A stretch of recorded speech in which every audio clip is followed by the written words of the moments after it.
It's hard to believe, isn't it? The Tokyo Olympics are finally over. It has been a successful 17 days for Team GB. 65 medals in total to match the tally won at London 2012. Only the USA, China and Japan won more. But as always, the Tokyo Games will be remembered for far more than simply the medal winners. Well, joining us now to look back at the Games and some of the most memorable moments. You can see there Olympic silver and bronze medalist Kriss Akabusi. Great to see you today. I suppose you can have a lie-in now. Have you been up all night and in the early hours for the past 2 weeks?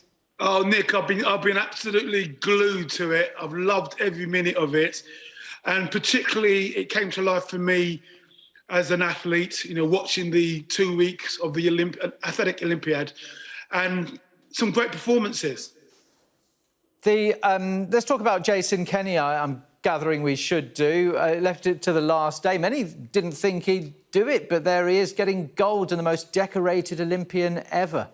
Yeah, I mean, obviously a true Olympic performer. He's got great pedigree. He's seen Sir Chris Hoy do his thing.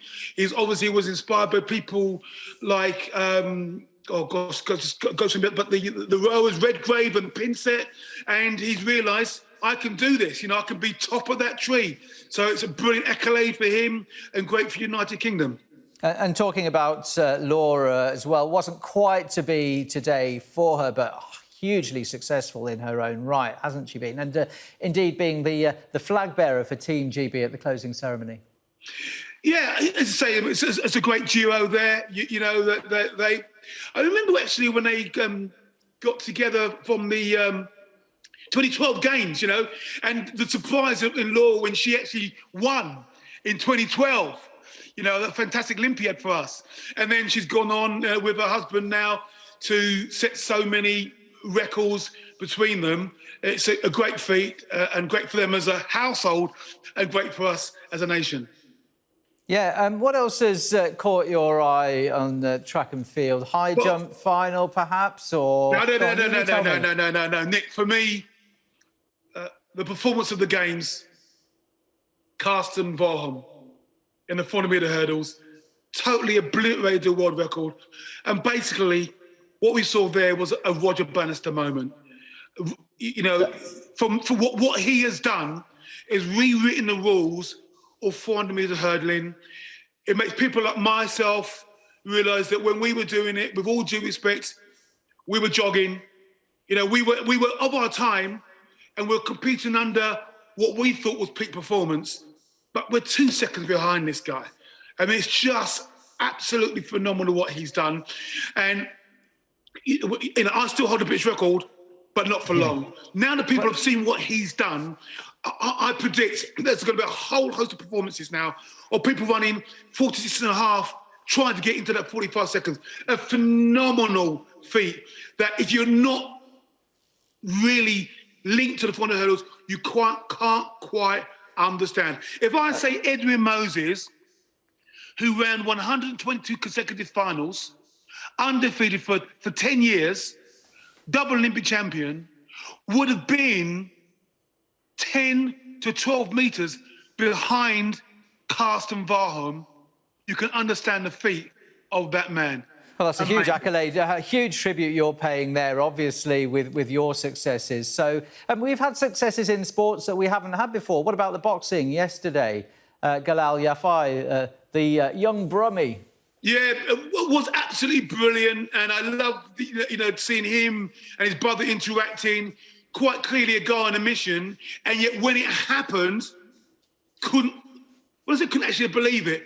Became so understated. It was like, I've waited all my life for this. I've worked so hard for this, and now and that happens, doesn't it? Sometimes it's been such a dream. It's such a dream that when it comes to reality, you become stunned.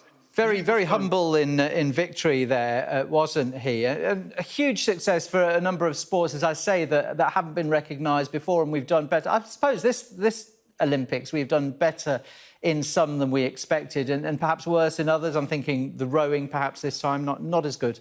Yeah, look, but Nick, you can't always be top of the tree. Sometimes at this level, you're going to accept that your competitors are going to get that one step ahead of you. What I actually loved about this Olympics actually was things like the skateboarding, and the BMXing. Things that you don't readily link with the Olympics. And we saw real youth, virtuosity. We saw gymkhana. And of course, you know, you saw the essence of the games. Young people answering the clarion call. And of course, when I talk about young people, I've got to mention Tom Daley, little darling. You saw him with his knitting, but finally getting that gold medal.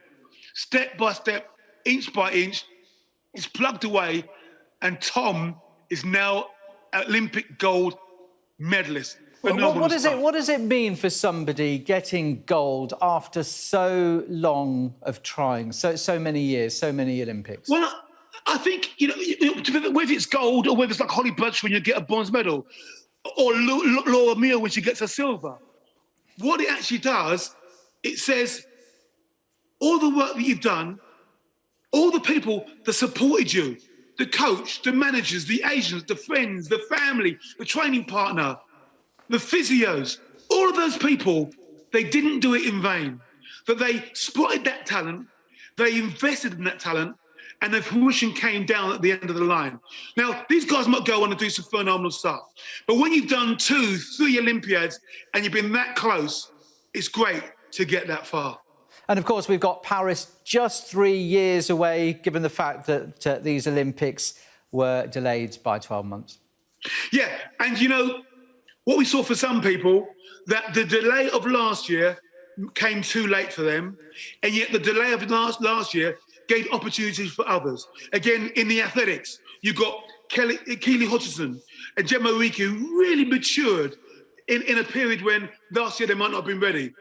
Now they've got another 3 years. And what I'm hoping for, in track and field, for example, we had some tragedy. I hope that's not too strong a word. KJT, Katrina Johnson-Thompson, Dina Asher-Smith, both turned up injured, and they didn't make it this time round. I'm hoping that those 3 years is close enough for them to really get their teeth into it. And for those guys to take on the mantle of Jessica Ennis-Hill, Greg Rutherford, Mo Farah. In athletics, we're missing our top leading lights. And hopefully those guys can go on and do it in 2024 in Paris. Yeah, we'll never forget Super Saturday from 2012, will we? Kriss Akabusi, we could go on for ages, but sadly time has beaten us. Thanks as ever for coming on to the programme today. Bless you, Nick. Take care, God.